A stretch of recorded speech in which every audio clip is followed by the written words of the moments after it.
The vibration from Staff Sergeant Emma Reese's encrypted phone cut through the silence of her barracks room at Fort Benning, Georgia. She glanced at the screen, a number she didn't recognize, but the prefix told her everything she needed to know. JSOC. Joint Special Operations Command didn't call unless something critical was happening. Staff Sergeant Reese, she answered, her voice steady despite the adrenaline beginning to course through her veins. Reese, this is Colonel Matthews, JSOC Operations. You have a FRAGO fragmentary order. Pack your gear. Your wheels up in 4 hours. The voice was clipped, professional, leaving no room for questions. Destination, sir. Afghanistan, FOB Atlas. That's all I can tell you over this line. Your orders are being transmitted now. This is classified at the highest level. Acknowledge. Acknowledged, sir. The line went dead. Emma sat motionless for exactly 3 seconds, allowing herself that brief moment to process. Then she moved. Her hands worked with the practiced efficiency of someone who'd done this dozens of times before. Her deployment bag was always ready.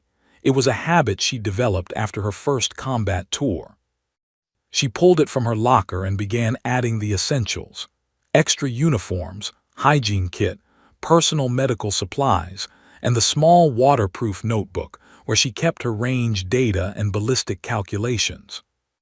But the most important item sat in a locked hard case under her bed. Emma knelt and entered the combination: her father's birthday, a father who'd been a Marine Scout sniper in Desert Storm and who'd taught her to shoot when she was 8 years old. The Barrett M82 lay nestled in custom foam padding, disassembled and meticulously maintained. She'd carried this rifle through Helmand Province, through the Hindu Kush Mountains, through missions that still appeared in her dreams. The weapon wasn't just a tool.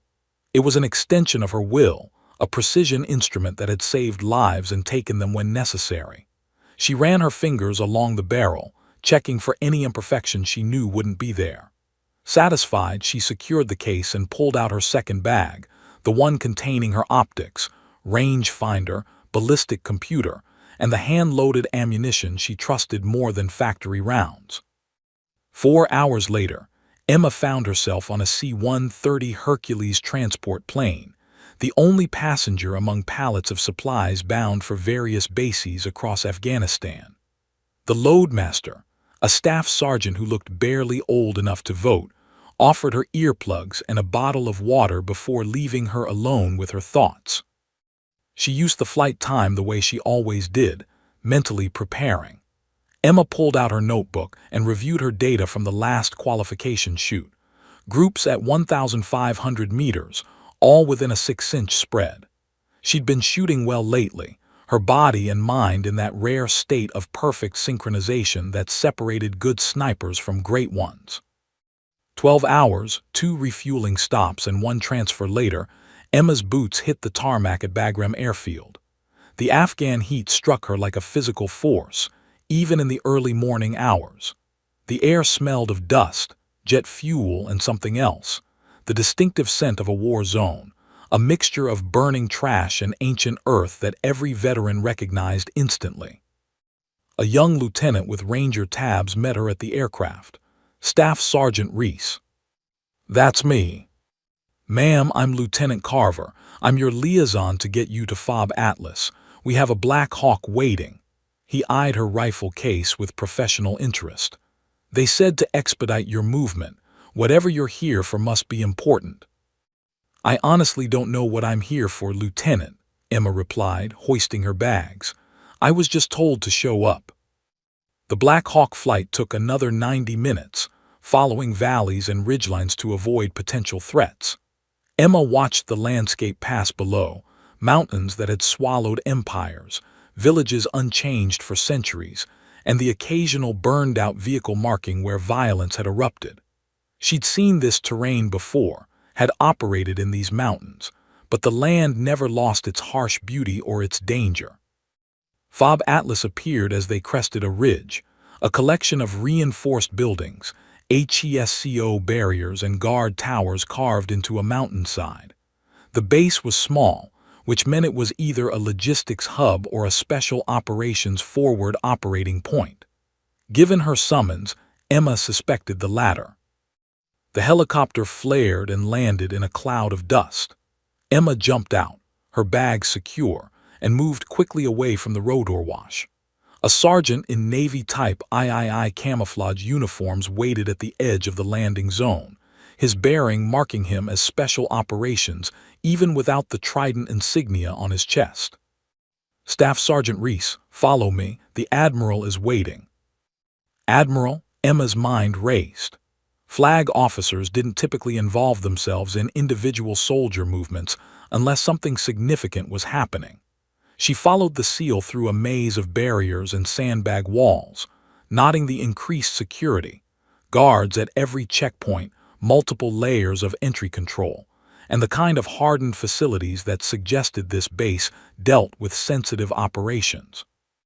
They arrived at a nondescript building with reinforced walls and a cipher-locked door. Inside, the temperature dropped 20 degrees thanks to industrial air conditioning units.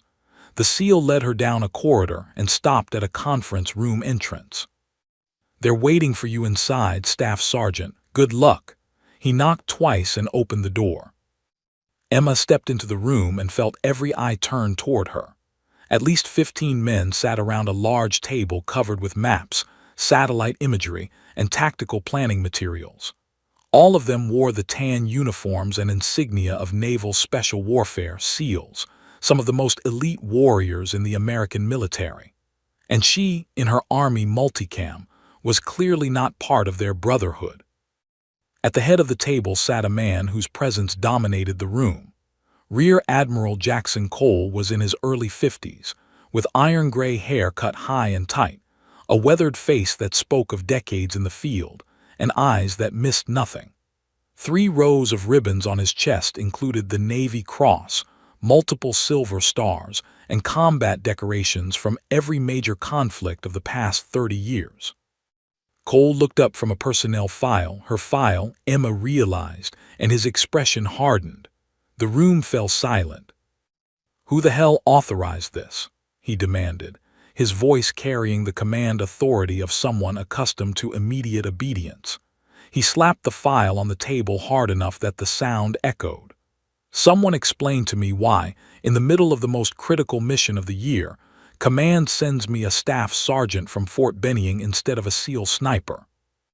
Emma stood at attention, her face neutral, but her mind was already working. She'd faced skepticism before, from instructors who didn't think women belonged in sniper school, from conventional units who questioned special operations soldiers, from anyone who judged the cover before reading the book. She would let her skills do the talking. They always did. Admiral Cole's question hung in the air like a challenge. Emma remained at attention near the doorway, her face impassive, while the SEAL operators around the table shifted in their seats. Some looked curious, others skeptical, and a few appeared outright hostile to her presence. "At ease, Staff Sergeant," Cole said, though his tone suggested he was anything but at ease with the situation. "Take a seat." Emma moved to the only empty chair, positioned at the far end of the table away from the Admiral.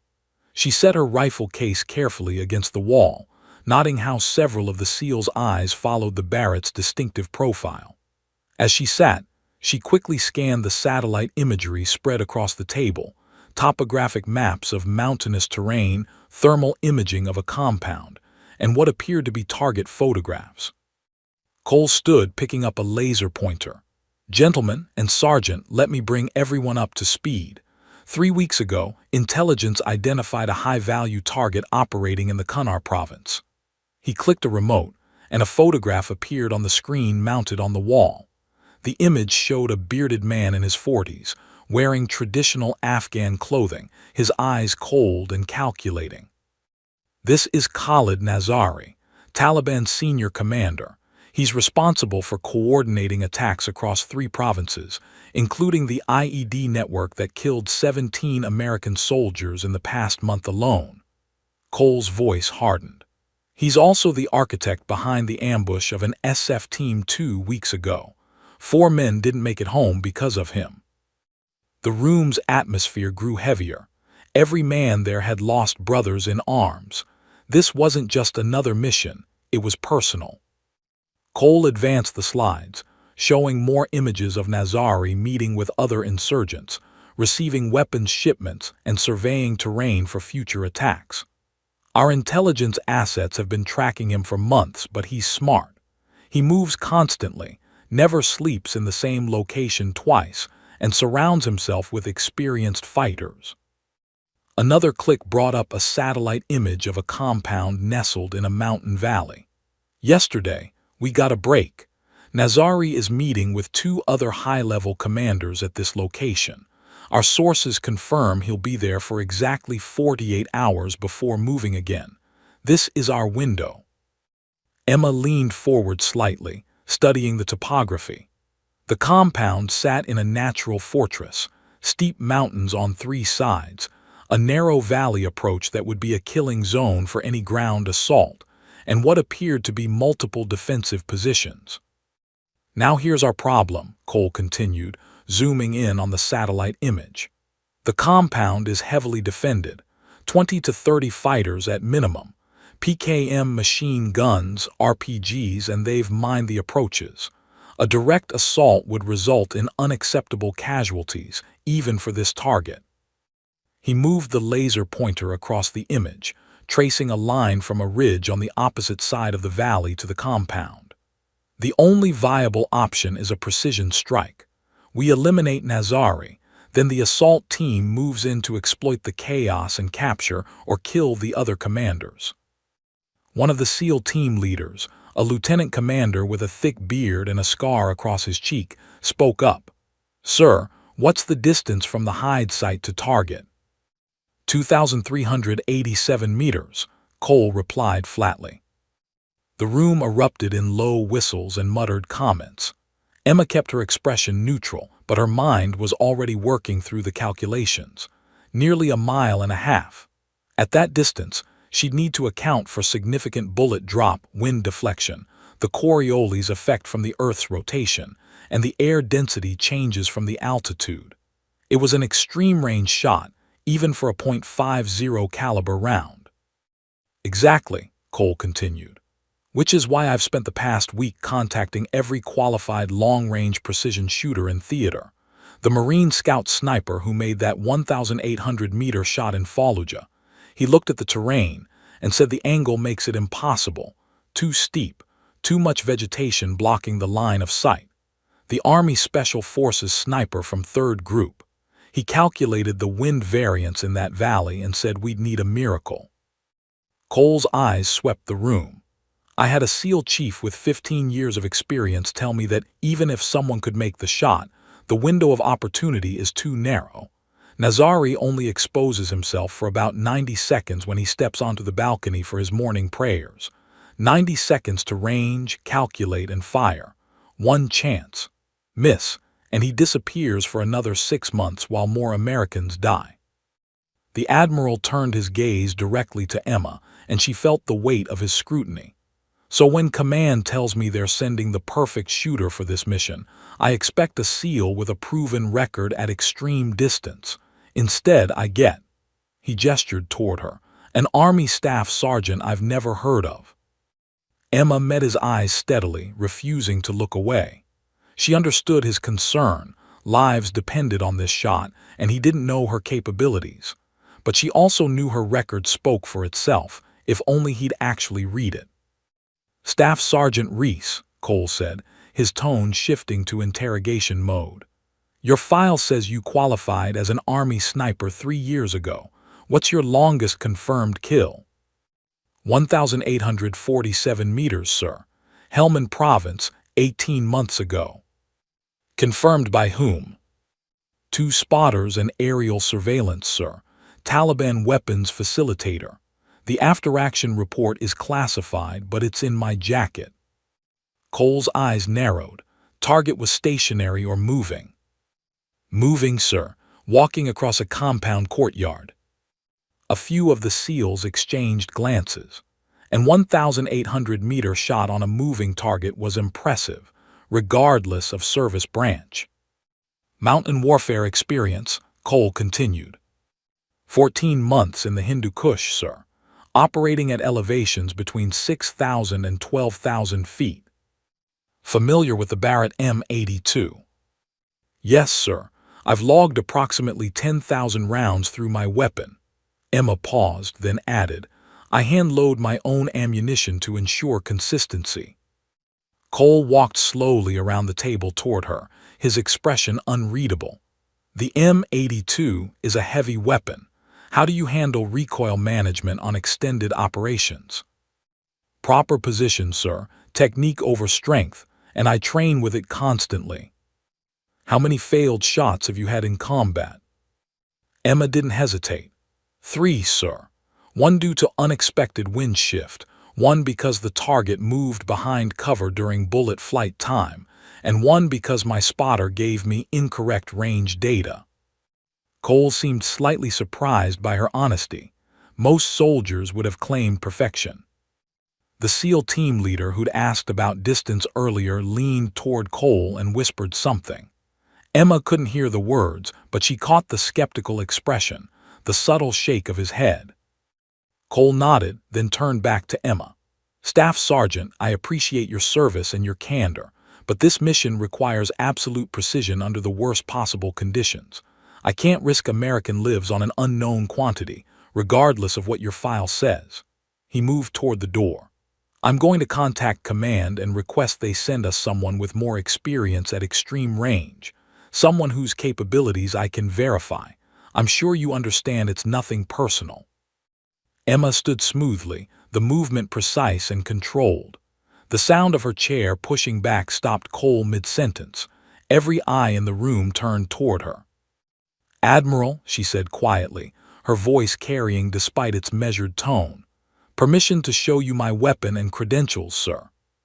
Something in her demeanor, the calm confidence, the absolute certainty, made Cole pause. He studied her face for a long moment, seeing something that made him reconsider. Finally, he gestured toward her rifle case. Granted, Staff Sergeant. Show me what you've got. Emma moved to her rifle case with deliberate precision, aware that every operator in the room was watching her every movement. She knelt beside the hard case, her fingers entering the combination lock with practiced ease. The metallic click seemed unnaturally loud in the silent briefing room. Before she could open it, Admiral Cole's voice cut through the tension. Staff Sergeant, before you show me your hardware, I have a few more questions. Emma's hands paused on the case. She looked up at Cole and nodded. Of course, sir. Cole crossed his arms, his posture that of a man who'd spent decades evaluating warriors under pressure. You mentioned hand-loading your ammunition. Walk me through your process for a 2,400-meter shot. What variables are you calculating? Emma stood, leaving the case closed for the moment. She moved to the satellite image on the table, her finger tracing the distance from the proposed hide site to the target compound.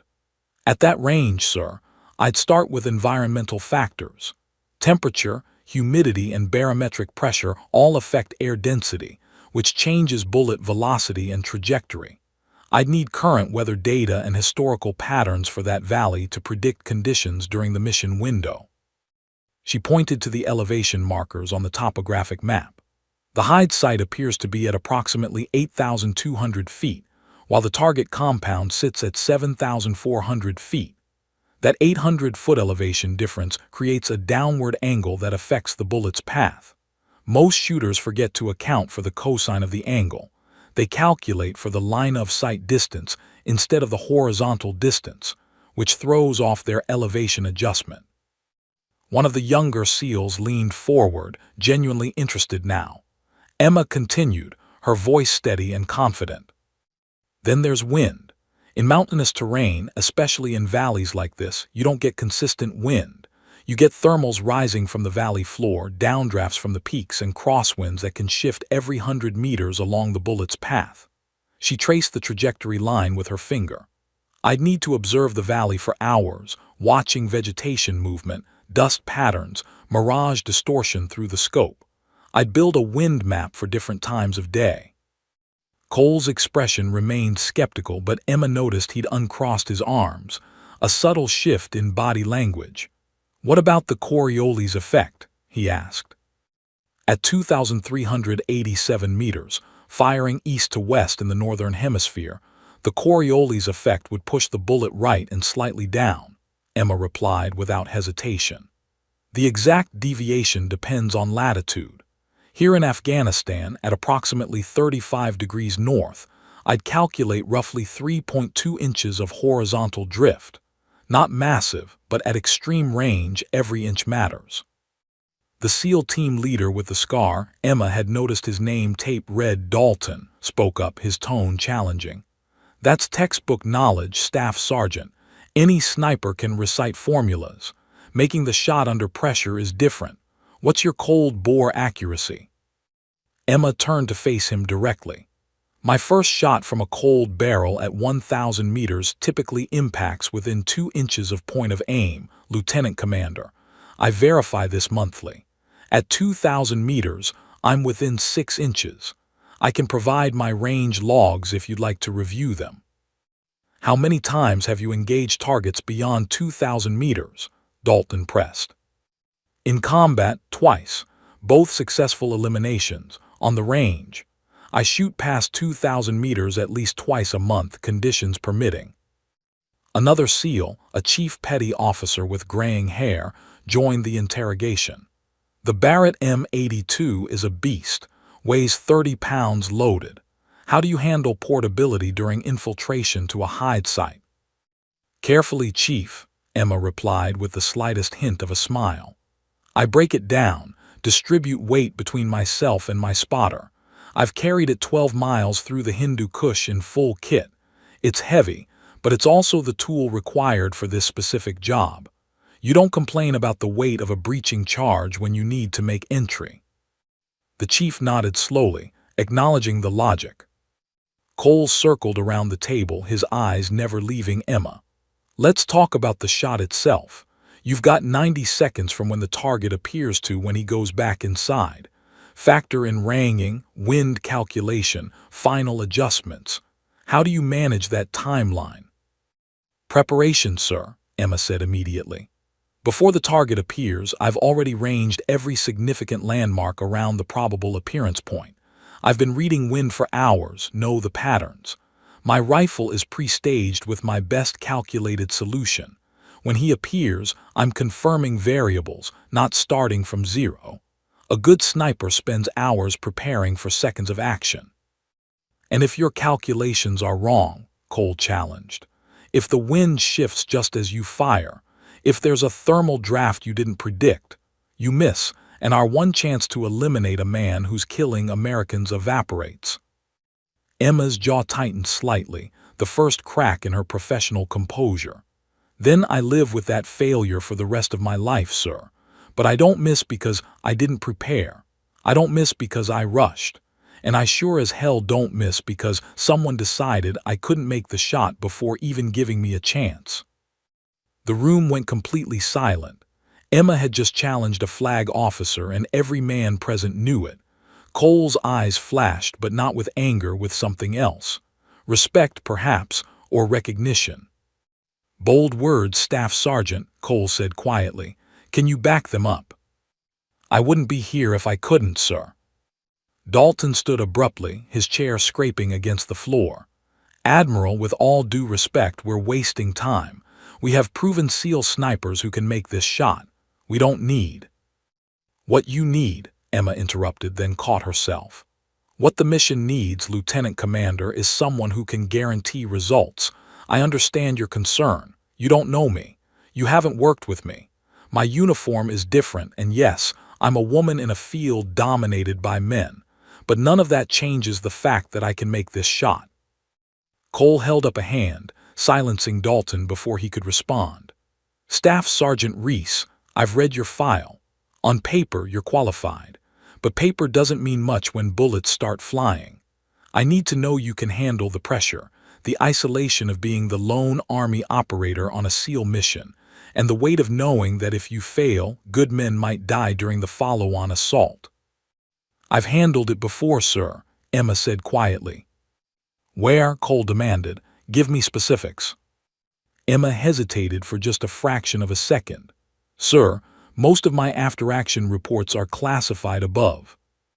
I have TS-SCI clearance, Staff Sergeant. So does everyone in this room. Where have you handled it before? Emma took a breath, then met his eyes. Kandahar, sir. 18 months ago, a SEAL reconnaissance team was pinned down by 6 enemy fighters in elevated positions.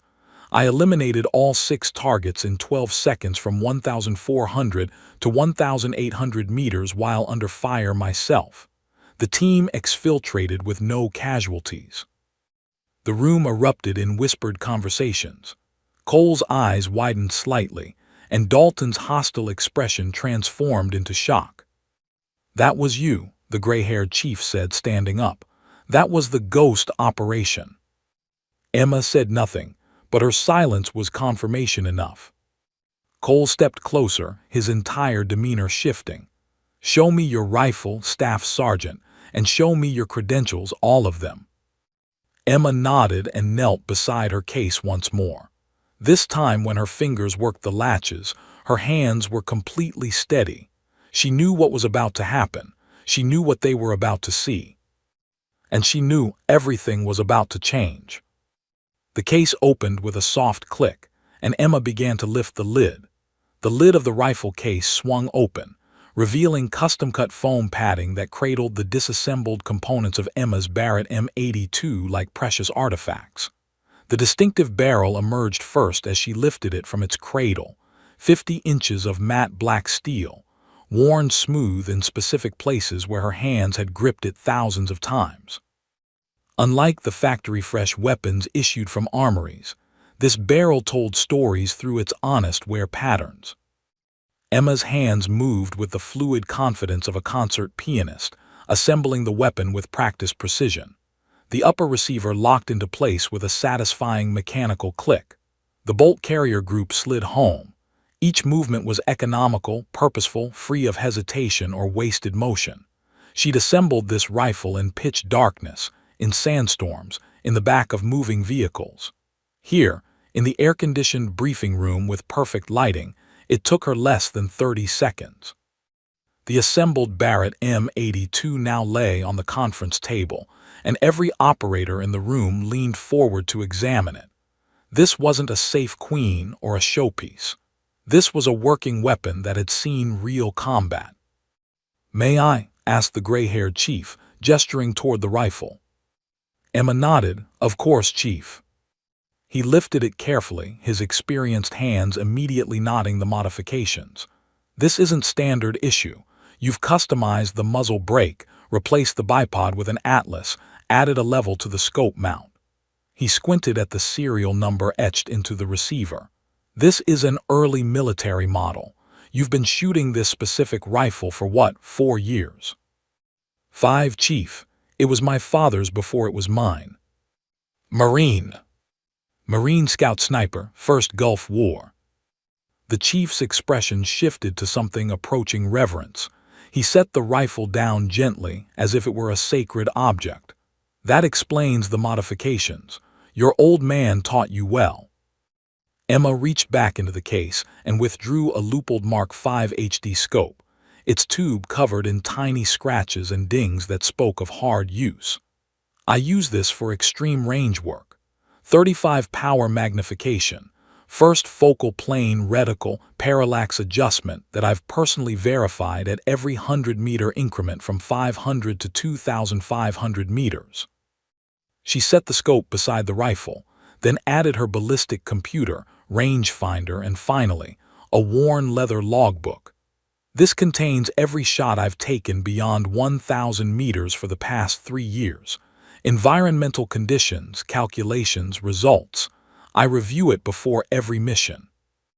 Admiral Cole picked up the logbook, flipping through pages filled with Emma's precise handwriting, columns of numbers, sketches of wind patterns, notes about bullet performance at various temperatures and altitudes. It was the journal of someone obsessed with perfection, someone who treated long-range shooting not as a job, but as a calling. "This is impressive work, Staff Sergeant," Cole admitted, though his tone still carried reservation. "But hardware and data logs don't."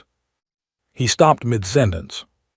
Emma had turned to reach for her drag bag, and as she did, her uniform blouse shifted. The fluorescent lights of the briefing room caught on something metallic pinned above her name tape. Cole's eyes locked onto her chest, and his words died in his throat.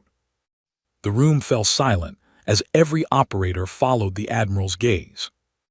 Above Emma's name tape sat the coveted Army Sniper tab, a black and gold arc that marked her as a graduate of one of the military's most challenging schools. Below it, the Special Operations Sniper insignia, a prestigious badge that required years of advanced training and operational experience to earn. But those weren't what made Cole's face go pale. Pinned beside her standard qualification badges was a small, distinguished gold insignia that most soldiers would never recognize, but any serious long-range shooter would know instantly. The Distinguished International Shooter Badge, a sunburst design surrounding crossed rifles. It was awarded only to shooters who placed in the top 3% of international military shooting competitions. Emma had heard that fewer than 50 American soldiers currently serving had earned this recognition. Next to it sat something even rarer, the Presidential Service Badge with crossed rifles and a single star. This wasn't given for participation. It was awarded to shooters who had performed extraordinary service at the request of the President's Security Detail or Special Operations Command. The exact criteria were classified, but the badge's presence meant Emma had operated at the absolute highest levels of military precision shooting. And there was one more pin, so small and unassuming that it would be easy to miss, a silver bullet on a black backing. No official military insignia sheet listed this pin. It wasn't available through supply channels or military clothing sales. It was handmade and given only by other snipers to those who had made shots that defied belief, shots that became legend. Cole's hand trembled slightly as he set down the logbook. His eyes traced each badge and pin, his expression transforming from skepticism to shock to something approaching awe. "Dear God," he whispered, his voice barely audible, "your ghost." The word electrified the room like a lightning strike. Chairs scraped as every SEAL either stood or leaned forward. Dalton's mouth actually fell open. The gray-haired chief's eyes went wide. Even the younger operators who might not have known the full story recognized the name, Ghost, the phantom sniper whose exploits were whispered about in special operations communities across every service branch. "You're the shooter from Kandahar," Cole continued, his voice gaining strength as pieces fell into place. "The 6 kills in 12 seconds, the impossible angle through the compound wall, the shot that—" He stopped, his jaw working as emotion crossed his face. "My godson was on that SEAL team, Lieutenant James Harrington. You saved his life." Emma met his gaze steadily, neither confirming nor denying, but her silence spoke volumes. Dalton found his voice. The after-action report said the supporting sniper was an Army asset, but the name was redacted. Command said they were keeping the shooter's identity classified for security reasons. We all assumed it was Delta or some specialized unit. We had no idea it was. He gestured helplessly at Emma. "It was a staff sergeant," the gray-haired chief finished, a slow smile spreading across his weathered face, "who trained at the Marine Corps Scout Sniper School and outshot every Marine in her class. I heard about that. Instructors are still talking about it." Cole moved around the table, and for a moment Emma thought he might reprimand her for not speaking up sooner. Instead, he stopped directly in front of her and extended his hand. "Staff Sergeant Emma Reese, I owe you an apology, both as a commander who just questioned your abilities and as a man whose family you protected." His voice was thick with emotion. "That shot in Kandahar saved my godson's life. He came home to his wife and daughter because of you. I've wanted to thank the shooter who pulled off that miracle for 18 months, and here you are, standing in my briefing room while I questioned whether you could handle the mission." Emma shook his hand firmly. "You were doing your job, sir. You didn't know me. I respect that." "The mission is yours," Cole said, his tone now carrying absolute conviction. "If you want it, I won't order you to take this shot.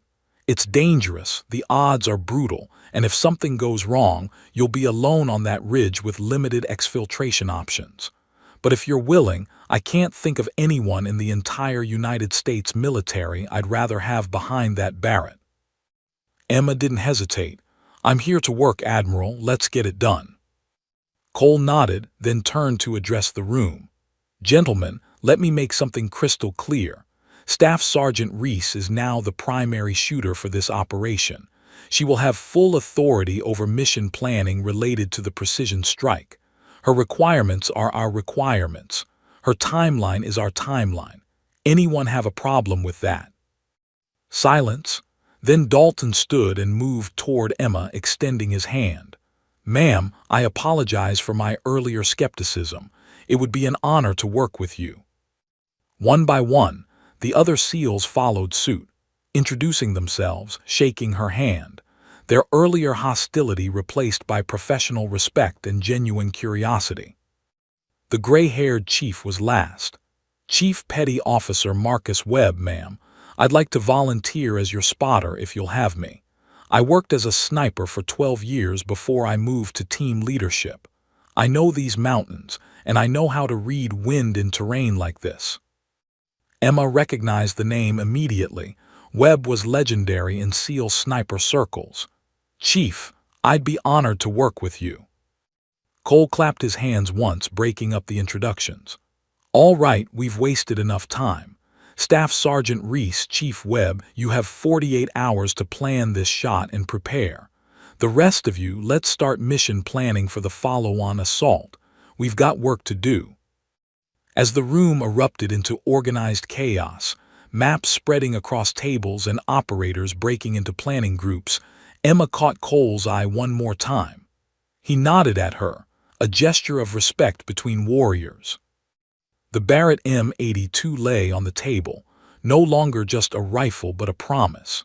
In 48 hours, it would speak with the voice of American justice across nearly a mile and a half of Afghan mountainside. And this time, everyone in the room believed it would hit its mark. The briefing room had transformed from a place of skepticism to something resembling a tactical planning center mixed with an impromptu gathering of warriors who just met a living legend.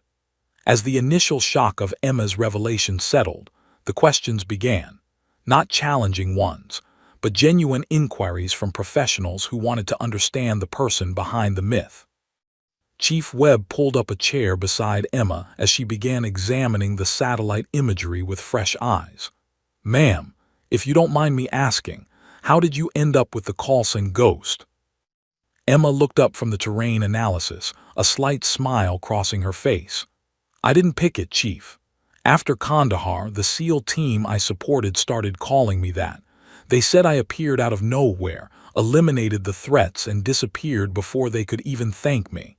The name stuck." "That undersells it," Dalton interjected, moving closer with his laptop. "I talked to Lieutenant Harrington about that operation. He said your team was positioned over a mile away, behind enemy lines when you engaged. 6 enemy fighters in hardened positions, each one requiring a different elevation and windage solution. You fired 12 rounds in 12 seconds and didn't miss once." 13 seconds, Emma corrected quietly. "One round was a follow-up confirmation shot." A young SEAL lieutenant with a baby face and intelligent eyes spoke up from across the table. "I read a classified brief about that engagement at sniper school. The instructors used it as an example of impossible shots made possible through perfect fundamentals. They didn't tell us the shooter's name, but they said the performance defied statistical probability. The odds of making 6 consecutive extreme-range shots under combat stress were calculated at less than 2%. "Statistics don't pull triggers," Emma replied, returning her attention to the maps. "Preparation and practice do." Admiral Cole, who had been listening while coordinating with higher command on a secure phone, ended his call and rejoined the group. His entire demeanor toward Emma had shifted. Where there had been doubt, Now there was the respect reserved for proven warriors. Staff Sergeant, I just got off the phone with JSOC. When I told them who they'd sent us, the operations officer asked me why I hadn't recognized your name immediately. Cole pulled up a chair and sat down, his voice taking on a storytelling quality. He proceeded to read me your actual service record, the classified portions. Would you like to know what I learned? Emma's jaw tightened slightly, but she nodded. Sir. You graduated first in your class from Army Sniper School. Not first among women. First overall, beating 73 other candidates including Rangers and Special Forces soldiers. Cole ticked points off on his fingers. You then did something almost unheard of. You attended Marine Corps Scout Sniper School as an inter-service transfer. The Marines famously don't accept outside candidates, but someone high up in the Army called in a favor. Chief Webb whistled low. Marine Scout Sniper School has a 70% attrition rate. She finished second in her class, Cole continued, behind a Marine captain with 8 years of operational experience. The instructor's comments in her file said she had the best fundamentals and most consistent performance under stress they'd observed in a decade. She was offered an instructor billet on the spot. I turned it down, Emma said quietly. I wanted to deploy, not teach. Which you did, Cole said. 3 combat tour, 73 confirmed kills, 37 of those beyond 1,000 meters. You were awarded the Bronze Star with Valor for the Kandahar operation, though the citation was classified and filed under a different name for operational security. The room had gone completely silent except for Cole's voice. Even the most experienced SEALs were impressed. Emma's record wasn't just good, it was exceptional by any standard. But what really caught my attention, Cole said, leaning forward, was a note in your file from a Delta Force commander. He requested you for a specialized operation in Syria. Do you remember that mission, Staff Sergeant? Emma's expression darkened slightly. Yes, sir, I remember. According to the file, you eliminated a high-value ISIS target from 2,240 meters in an urban environment with civilian traffic present. The shot required you to wait for a 3-second window when the target was isolated, factor in vehicle movement, and account for wind deflection caused by buildings creating urban canyons. You made the shot on your first attempt. Dalton shook his head in disbelief. Urban environments at that range are nightmares. You've got heat mirage from buildings, unpredictable wind patterns, the risk of collateral damage. Which is why I waited for the right moment, Emma interrupted gently. Patience is part of the job, Lieutenant Commander. I've spent 18 hours in a hide site waiting for a 10-second window. You don't rush perfection. A Master Chief who'd been quietly listening from the corner of the room finally spoke up. His name tape read Brennan, and his graying beard and weathered hands marked him as a veteran of countless operations. I've been a SEAL for 22 years. I've worked with snipers from every service branch, including some of the best shooters America has ever produced. The one thing they all have in common is that they're not just skilled, they're artists. They see shots others can't imagine, and they execute under pressure that would break most people. He walked over to Emma and looked her directly in the eyes. Ghost isn't just a call sign, it's a reputation. It means when you're on Overwatch, the assault team doesn't worry about long-range threats. It means the enemy never sees you coming. It means you're the angel of death who appears exactly when needed and vanishes like smoke. He extended his hand. It's an honor to have you on this operation, Staff Sergeant. Emma shook his hand, genuinely moved by the recognition from someone of Brennan's stature. The honor is mine, Master Chief. Cole stood, commanding the room's attention once more. All right, enough war stories. We have a mission to plan. Staff Sergeant Reese, Chief Webb, you're the primary element for this operation. What do you need from us? Emma turned to the satellite imagery. All business now.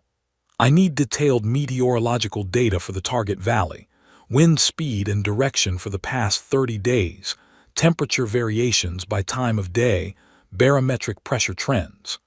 I need to know what time Nazari typically appears on that balcony and for how long. I need eyes on the target location for at least 24 hours before the shot to build a pattern. Done, Cole said. What else? Chief Webb and I need to physically recon the hide site. I don't care what the satellite images show.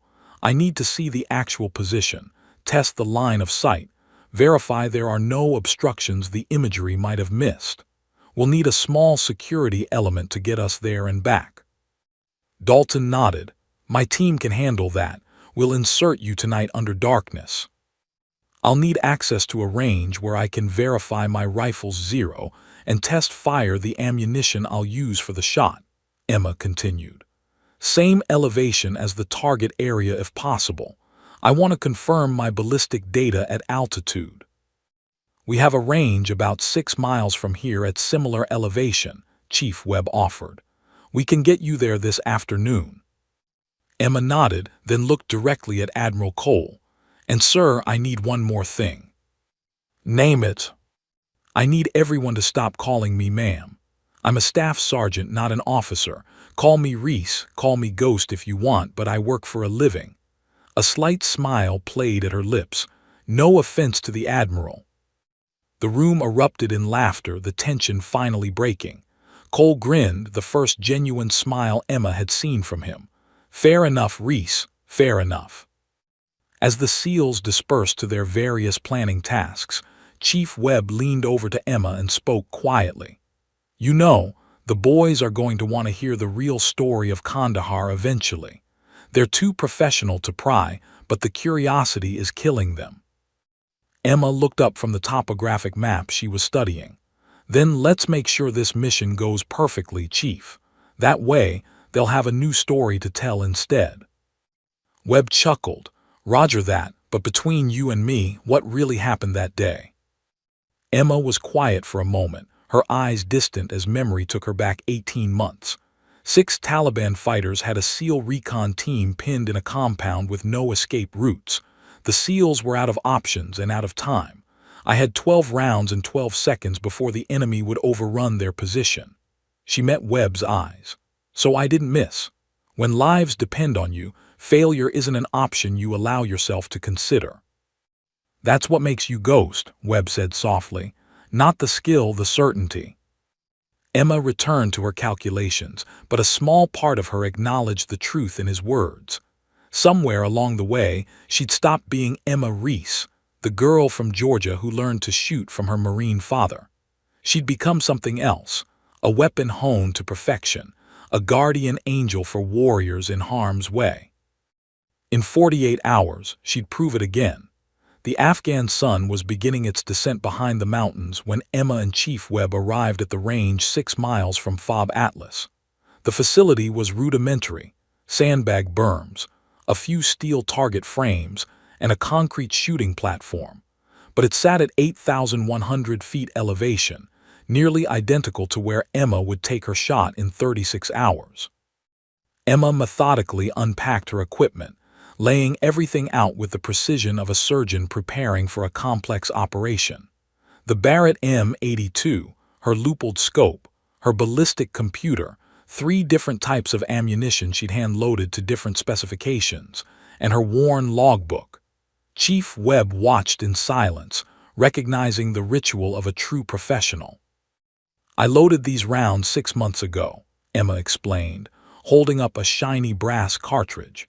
Federal brass, 660-grain projectiles, specific powder charge I've tested across multiple temperature ranges. Each round is weighed to within 0.2 grains of uniformity. She loaded 5 rounds into the magazine, settled into position behind the rifle, and adjusted the bipod legs until everything felt perfect. Through the scope, a steel silhouette stood at 2,000 meters, a tiny shape shimmering in the afternoon heat. Wind? She asked Webb, who was scanning the range with a spotting scope. 3 to 4 miles per hour, right to left. Mirage indicates it's consistent across the range. Emma made minute adjustments to her scope's windage turret, her breathing slowing to almost nothing. The first shot cracked across the valley, the Barrett's distinctive report echoing off the mountains. 2 seconds later, the steel target rang with impact. "Center mass," Webb reported. "That's a hit." 4 more rounds followed over the next 3 minutes. Each one struck the target within a 6-inch group. Emma pulled back from the rifle and made notes in her logbook: temperature, wind, altitude, the exact performance of each round. "Your 0 is solid," Webb observed. "Most shooters would call that good enough." "Most shooters don't have one chance to get it right," Emma replied, loading another 5 rounds. "I want to confirm consistency across different ammunition lots." For 2 hours she fired group after group, testing different loads, verifying her ballistic data, ensuring her equipment performed flawlessly. By the time the sun touched the horizon, she'd fired 65 rounds, and her logbook was filled with new data points. Webb helped her clean the rifle as darkness settled. "You're more thorough than any shooter I've worked with. How do you deal with the pressure, knowing that one shot could make or break an entire operation?" Emma ran a bore brush through the barrel, her movements automatic. "I don't think about the pressure during the shot, Chief. I think about it now during preparation. Every calculation I make, every round I test, every variable I account for, that's where I manage the pressure. By the time I'm on target, there's nothing left to worry about. Either I did the work or I didn't." "And you always do the work." "Always." That night, Emma sat in the Tactical Operations Center, surrounded by screens displaying weather data. Master Chief Brennan had pulled meteorological information from 3 different sources: military weather stations, local Afghan weather patterns, and real-time satellite data. "The valley creates interesting wind conditions," Brennan explained, pointing to a topographic overlay showing airflow patterns. "In the morning, as the sun heats the valley floor, you get thermal updrafts. They peak between 800 and 1,000 hours, which is exactly when Nazari does his morning prayers." Emma studied the data, cross-referencing it with historical patterns. "So I'll have rising thermals pushing the bullet up and right, combined with the natural wind deflection. What's the consistency day to day?" "Pretty reliable. Afghanistan has stable weather this time of year. We've had clear conditions for 3 weeks straight." She made calculations in her notebook, building a comprehensive picture of what the bullet would encounter during its 3-second flight. Coriolis effect, wind deflection, thermal currents, altitude-induced air density changes, the downward angle, every factor analyzed and quantified. Admiral Cole entered the operations center near midnight, finding Emma still working. "Reese, you've been at this for 18 hours. Get some rest." "Almost done, sir. I want to finalize my wind map before the morning reconnaissance." Cole pulled up a chair beside her. For a moment, they sat in companionable silence, 2 professionals who understood the weight of responsibility. "My godson called me today," Cole said quietly. "He heard through the grapevine that you were here. He wanted me to tell you that his daughter just turned 1 year old. He got to see her first birthday because of you." Emma's hands paused on her calculator. "I'm glad he made it home, sir." "He told me something else. He said that when everything went to hell in Kandahar, when they were certain they weren't getting out, they heard your rifle. 6 shots, 6 kills, and suddenly the impossible became survivable." Cole met her eyes. "He said it was like having a guardian angel nobody could see." "I was just doing my job, Admiral." "No," Cole said firmly. "You were doing something most people can't even imagine. Tomorrow, you're going to do it again, and another high-value target will be eliminated, and more Americans will come home alive because of your skills. That's not just a job, Reese. That's a calling." At 300 hours, Emma, Chief Webb, and Dalton's SEAL team loaded into 2 MRAPs for the reconnaissance mission.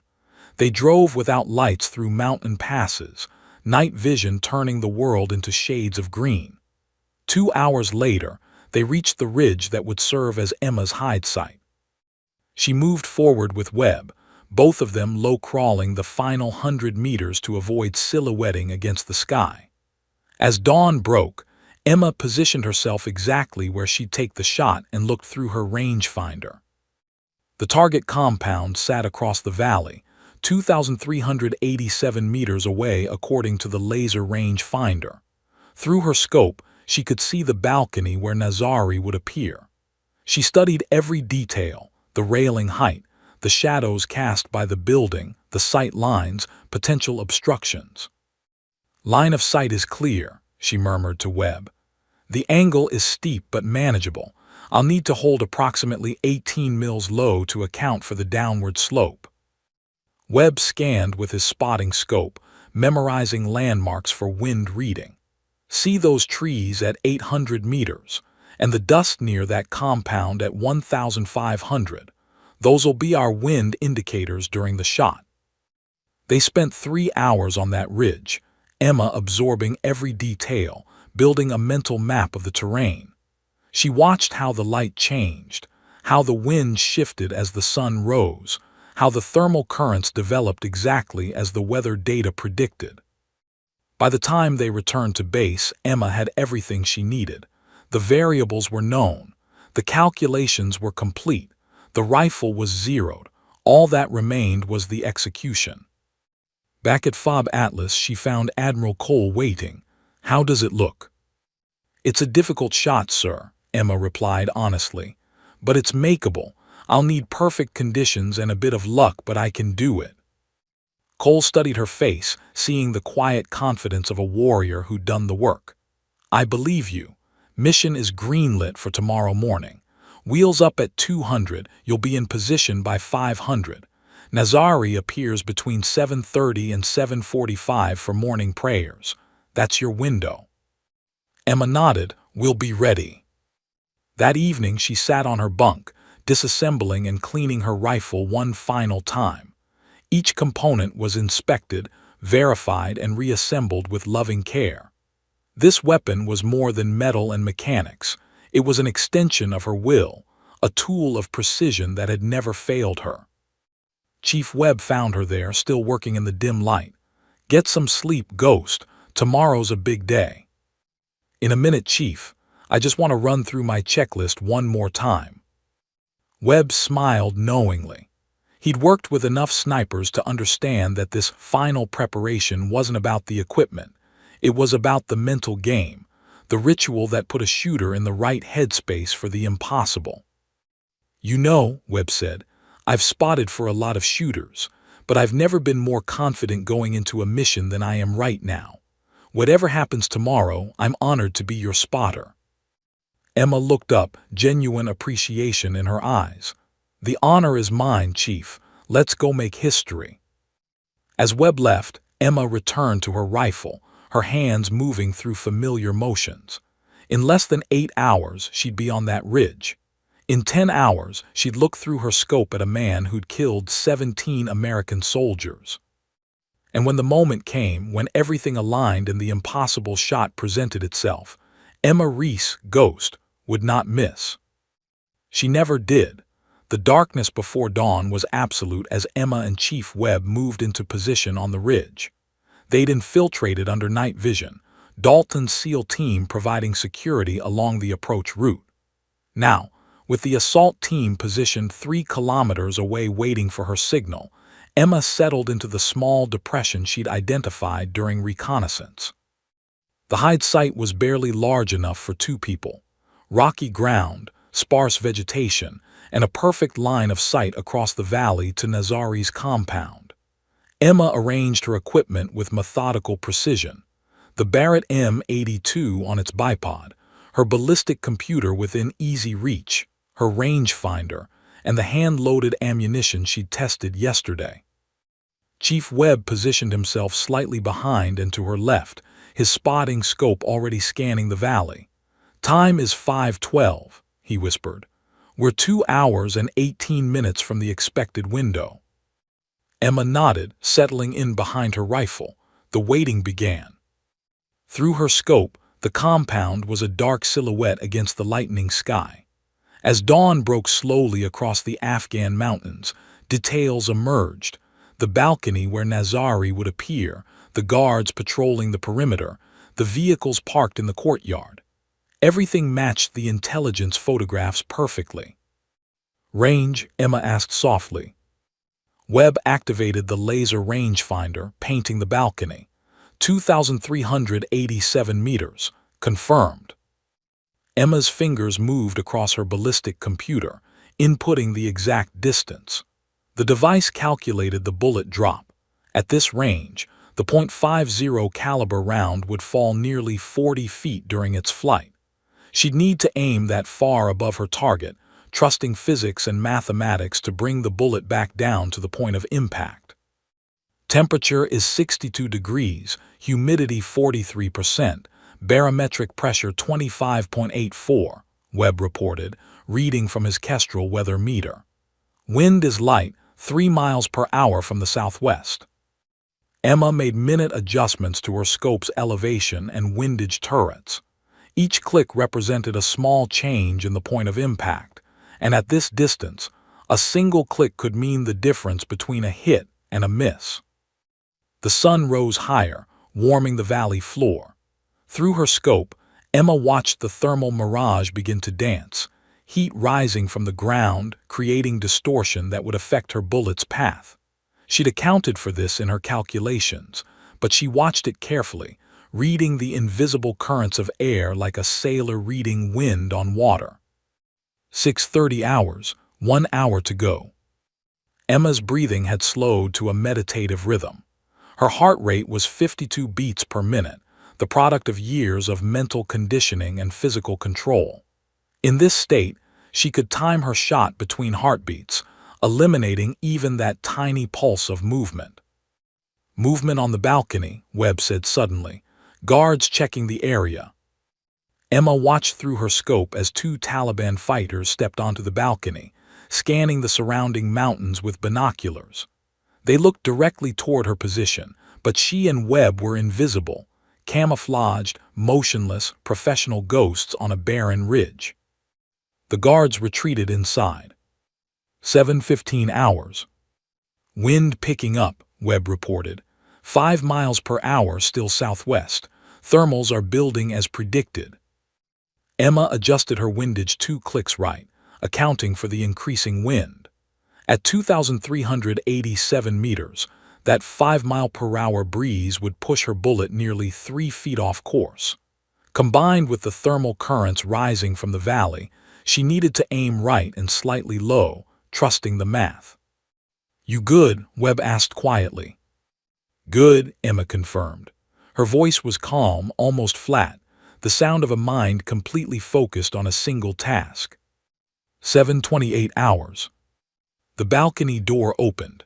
Emma's finger moved to the trigger guard, ready but not yet committed.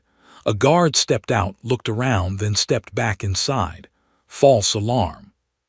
7:34 hours. The door opened again.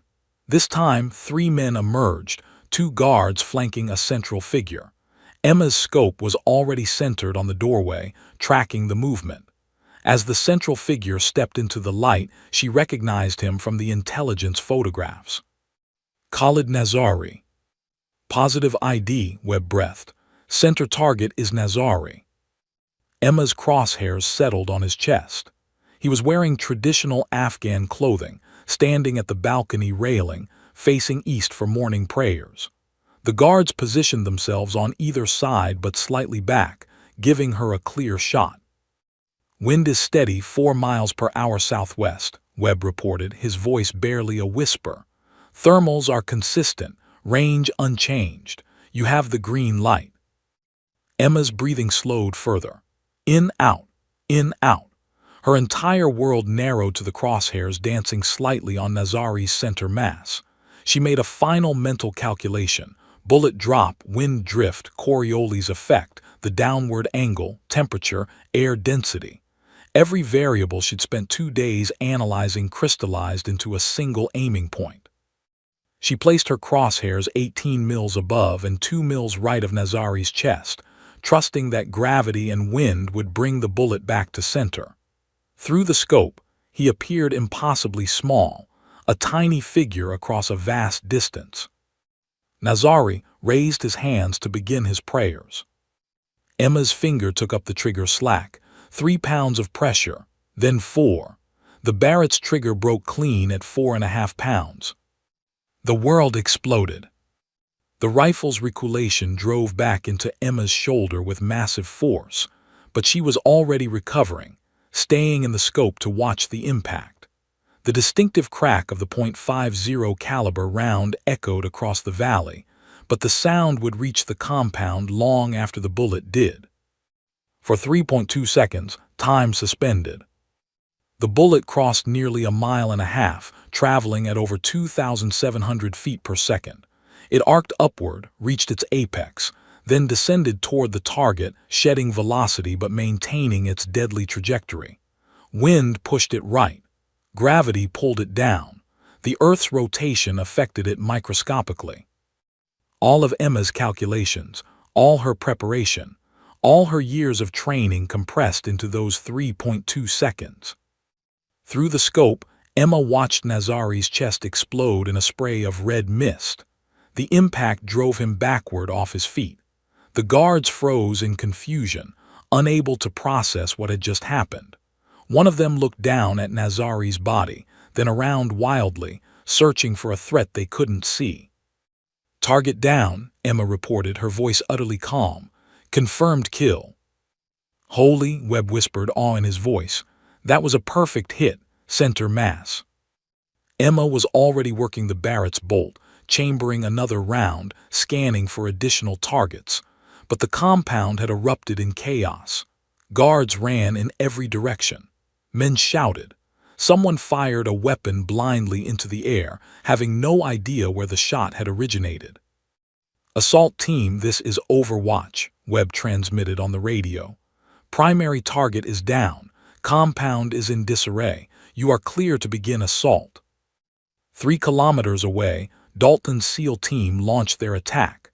They'd been waiting for Emma's shot, and now they moved with practiced precision, fast-roping from helicopters onto the compound's roof, breaching doors, securing the building. With Nazari dead and the defenders in chaos, the SEALs swept through the compound like a surgical strike. Emma kept her scope on the balcony, providing overwatch. If any threat emerged, she was ready to engage again. But the fight was already over. The Taliban fighters, leaderless and confused, either surrendered or died in brief, violent confrontations. "Compound secure," Dalton's voice came over the radio. "Secondary targets captured. We've got intelligence materials. Excellent work, Overwatch." Emma finally pulled back from her scope, her body releasing tension she hadn't realized she'd been holding. Chief Webb was grinning at her, shaking his head in amazement. "That was the most beautiful shot I've ever seen," he said. 2,387 meters, downhill angle, thermal currents, wind, and you put it center mass on the first round. Ghost, you're a legend." Emma began safing her weapon, her movements automatic. "It was a team effort, Chief. Your wind calls were perfect." "Don't be modest. I've spotted for dozens of shooters. That shot was all you." They began breaking down their equipment, preparing to exfiltrate. Below, the SEAL team was loading captured prisoners and intelligence materials onto helicopters.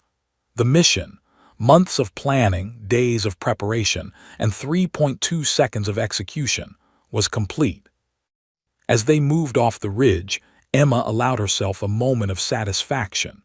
Khalid Nazari would never kill another American soldier. The families of his victims would have justice. And somewhere, a SEAL team was coming home safely because she'd done her job. The Barrett M82 case bumped against her back as she walked, already thinking about the debrief, the after-action report, the next mission. Ghost had struck again. The Black Hawk touched down at Fob Atlas just after noon, rotor wash kicking up dust across the landing zone. Emma stepped off with Chief Webb, the Barrett case slung over her shoulder, her uniform dusty from hours in the mountain hide site. She was exhausted but alert, running on the adrenaline that always followed a successful mission. Admiral Cole stood waiting at the edge of the helipad, along with what appeared to be the entire task force. As Emma approached, Cole stepped forward and, to her surprise, began to clap. The sound was taken up by every SEAL present, a thunderous applause that echoed across the base. Emma stopped, genuinely surprised by the reception. She wasn't accustomed to recognition. Snipers typically worked in shadows, their successes measured in lives saved rather than medals earned. Cole's expression was a mixture of respect, gratitude, and something else, humility. He waited until the applause died down, then addressed not just Emma, but the entire assembled task force. "Gentlemen, gather around. What happened today deserves to be acknowledged." His voice carried the authority of command but also the warmth of genuine appreciation. 48 hours ago, I stood in a briefing room and questioned whether Staff Sergeant Emma Reese belonged on this mission. I looked at her uniform, her rank, her service branch, and I let my assumptions cloud my judgment. He paused, meeting the eyes of his SEALs. I almost made the biggest mistake of my career. I almost turned away one of the finest shooters I've ever encountered because I judged her by everything except what actually matters: her skill, her dedication, and her courage under fire. Cole turned to face Emma directly. This morning, Staff Sergeant Reese made a shot that most marksmen would consider impossible. 2,387 meters across difficult terrain, in variable wind conditions, with thermal currents, at a steep downward angle. One shot, one kill. The target was eliminated, the follow-on assault was successful, and we captured 2 additional high-value targets along with significant intelligence materials. Most importantly, every member of the assault team came home alive. He reached into his pocket and withdrew a small case. Opening it, he revealed the task force's commemorative coin, a rare honor given only for exceptional valor and performance. Staff Sergeant Emma Reese, on behalf of this task force and the United States Naval Special Warfare Command, I present you with this coin in recognition of extraordinary marksmanship and professionalism in combat operations. Emma accepted the coin, holding it carefully. The weight of it felt significant, not just the metal but what it represented: acceptance, recognition, respect earned through performance. "Thank you, Admiral," she said quietly, "but I was just doing my job. Chief Webb's wind calls were perfect, the assault team executed flawlessly, and the intelligence preparation was thorough. This was a team effort." "That's exactly what makes you exceptional," Cole replied. "You understand that no one succeeds alone, but make no mistake, that shot was yours and it was magnificent." Dalton stepped forward, his earlier skepticism completely erased.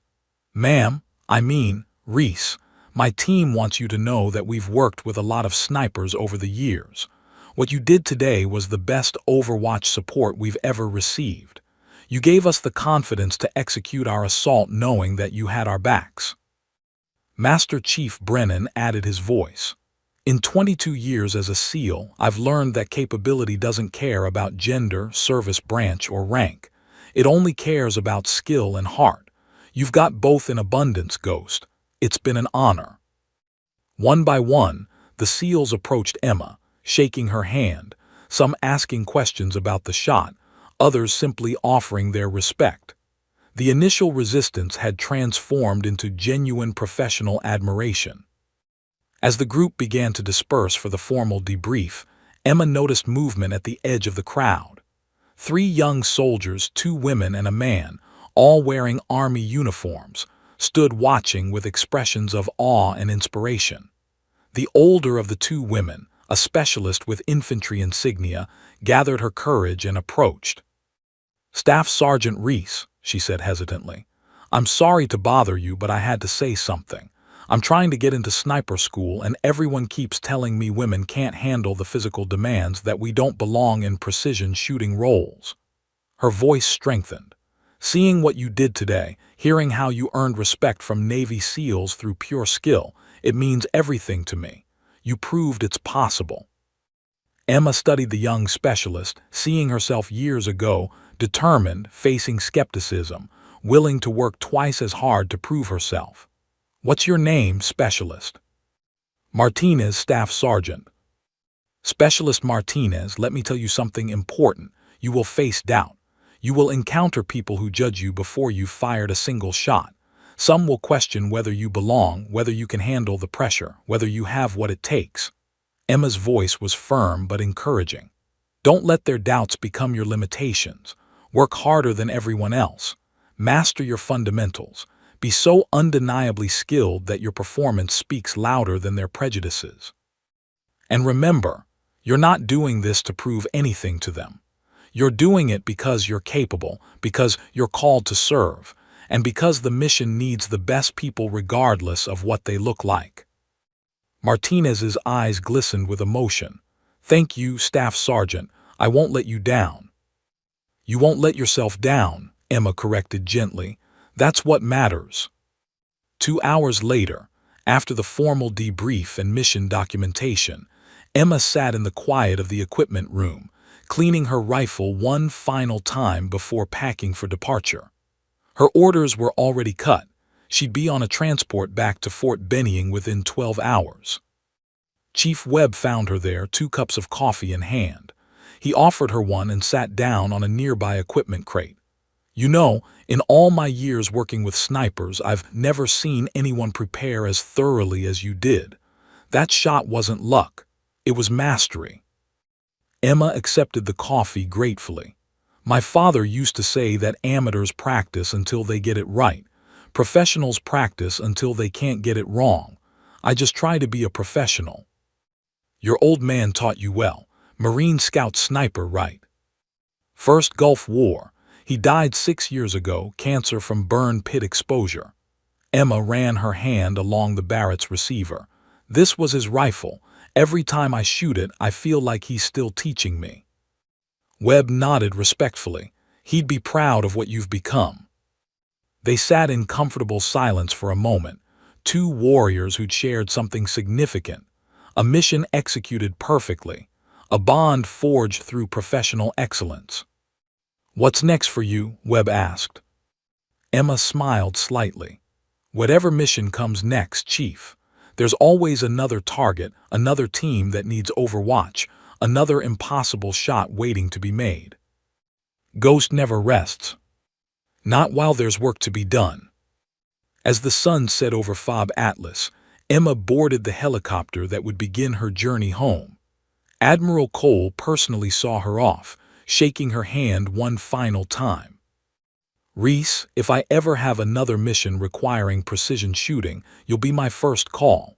You've earned that." "I'm always available, Admiral, anytime, anywhere." The helicopter lifted off, and Emma watched the base shrink below. Somewhere down there, Specialist Martinez was probably studying sniper manuals, preparing for her own journey. Other young soldiers were seeing what was possible when skill and determination overcame prejudice. The Barrett M82 case rested securely beside her, containing the weapon that had spoken with authority across nearly 1.5 miles of Afghan mountainside. The mission was complete. Justice had been delivered. American warriors would come home because she'd done her job. Emma Reese, Staff Sergeant, Army Sniper, the legend known as Ghost, closed her eyes and allowed herself to rest. Tomorrow would bring new challenges, new missions, new opportunities to prove that excellence knows no boundaries. But tonight she'd earned a moment of peace. The helicopter banked east, carrying her toward home, while behind her the Afghan mountains held their secrets and their stories of the phantom sniper who appeared like a ghost and vanished like smoke, leaving only precision and justice in her wake.